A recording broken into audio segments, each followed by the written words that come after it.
Hello students, BA final year की online classes के क्रम में आज हम लोग एक सामान्य से छोटे से टॉपिक पे बात करेंगे जो शार्ट नोट के लिए या शार्ट टिप्पणी लिखने के लिए आता है। कम नंबर्स में इसका क्वेश्चन देखने को मिलता है, लगभग हर एक एग्जाम में आता है, हर परीक्षा में, मतलब हर साल की परीक्षा में इसको दिया जाता है। इसका नाम है इमिटेशन। इमिटेशन को हिंदी में कहते हैं अनुकरण। जैसा कि नाम से ही समझ में आ रहा है ये कि अनुकरण हम लोग सामान्य तौर पर सुनते आते हैं कि किसी की नकल करना। जी हाँ, सही समझ रहे हैं।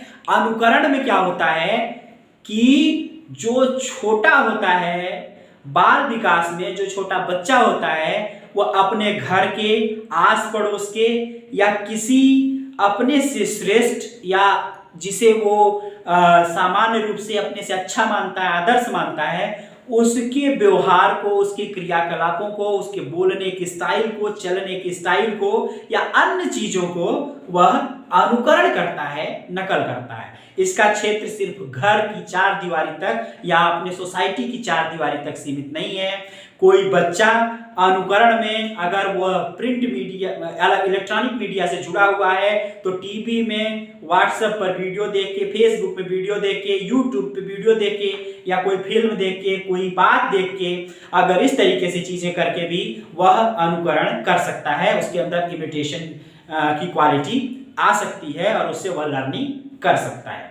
इमिटेशन में एक चीज ध्यान रखना चाहिए कि इमिटेशन में बच्चा गलत हैबिट्स को भी लर्न कर सकता है, गलत चीजें भी लर्न कर सकता है, सही चीजें भी लर्न कर सकता है। गलत चीजें लर्न करने का मतलब यह है कि जब बच्चा किसी YouTube के वीडियो में कोई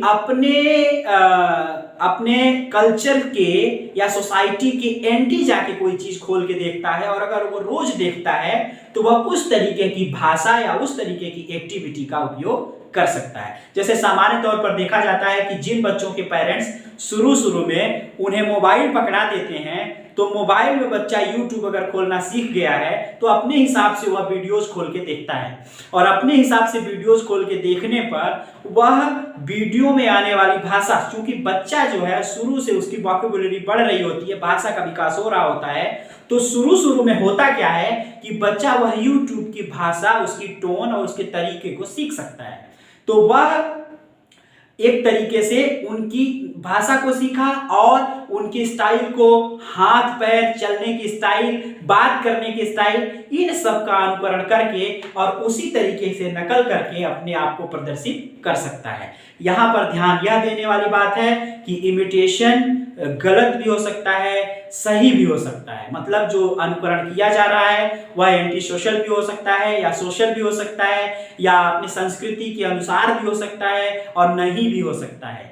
इसमें कि ऐसा नहीं है कि जो सीखेगा वह अच्छा ही मानेगा। लेकिन यहाँ पे एक चीज और है कि जब बच्चा किसी भी कॉन्सेप्ट को, किसी भी व्यक्ति को देखता है कोई चीज करते हुए तो उसे वह चीज अच्छी लगती है, तभी वो लर्न करता है। इसलिए यहाँ पे यह कहा जा सकता है कि जिस भी व्यक्ति का कोई बच्चा कोई भी कॉन्सेप्ट या कोई आदत लर्न कर रहा है तो इसका साफ मतलब है कि उस बच्चे के लिए उस समय पर वो व्यक्ति आदर्श है, उसे आइडियल मान के चल रहा है, उसकी बात को सीख के उसको इंटरेस्ट मिल रहा है, उसको अच्छा लग रहा है, इसलिए वह कार्य वह करता है।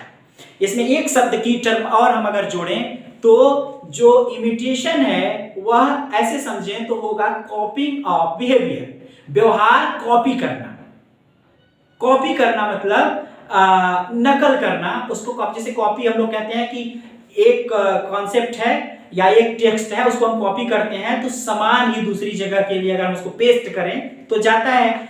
तो उसी तरीके से जो भी चीज होती है, सामान्य तौर पर आप लोगों ने देखा होगा कि घरों में जो छोटा बच्चा होता है, जब पिताजी उनके दाढ़ी मतलब शेव करते हैं जब, तो उसमें क्रीम लगाते हैं, तो क्रीम लगाने में क्या होता है कि कई बार पिताजी ने सेव कर लिया, उसके बाद बच्चा जाता है तो वह पेस्ट को उठाता है और वह भी वहां पे सेव करने के लिए क्रीम लगाना शुरू करता है। सामान्य तौर पर दूसरी बात यह है कि जिस तरीके से बच्चा खड़ा होकर देखता रहता है, पिताजी पूजा कर रहे हैं, योगा कर रहे हैं या हेयर स्टाइल अपनी बना रहे हैं, तो पिताजी की या तो सामने या पिताजी के जाने के बाद वह बच्चा उसी तरीके से कार्य करने का प्रयास करता है। तो सामान्य तौर पर हम लोग उसको यह देखते हैं कि यह इनका बच्चा है इसलिए इस तरीके का व्यवहार कर रहा है, जबकि ये बात सही नहीं होती। हाँ, हेरिडिटी का फर्क बच्चे में होता है, लेकिन जो व्यवहार होता है वह पिता के समान व्यवहार करना इसलिए नहीं है कि हेरिडिटी के वजह से हुआ है, जबकि वह अनुकरण का नतीजा होता है। वह बच्चा उस व्यवहार का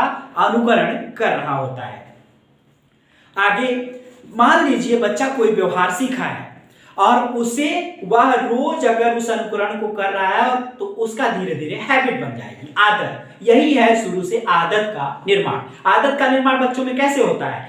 जब कोई बच्चा, और भी कारण है आदतों के निर्माण के, लेकिन इमिटेशन भी, अनुकरण भी या नकल भी आदत निर्माण का एक कारण हो सकता है। जैसे अगर बच्चा अपने पिताजी को देखते हुए रोज उसी स्टाइल में कंघी करता है तो धीरे धीरे उसके व्यक्तित्व में एक हैबिट बन जाएगी और वह अपने लेटर एज में भी उसी स्टाइल में कंघी करता हुआ देखा जा सकता है।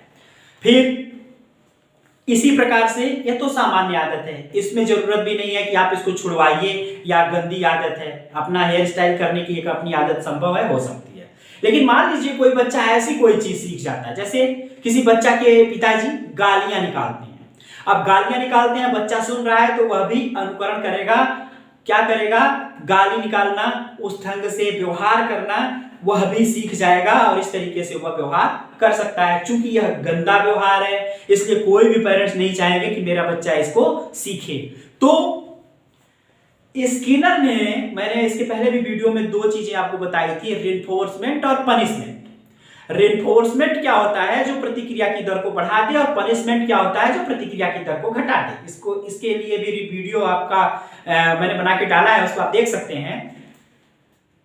आप अगर बच्चे के इमिटेशन से क्रिएट हुए व्यवहार को ठीक नहीं मान रहे हैं तो उसको कंटिन्यू करने के लिए या डिसकंटिन्यू करने के लिए रिइंफोर्समेंट और पनिशमेंट का उपयोग कर सकते हैं। रिइंफोर्समेंट और पनिशमेंट का उपयोग अपने शेड्यूल के अनुसार करके आप उस व्यवहार को डाउन भी कर सकते हैं, बढ़ा भी सकते हैं।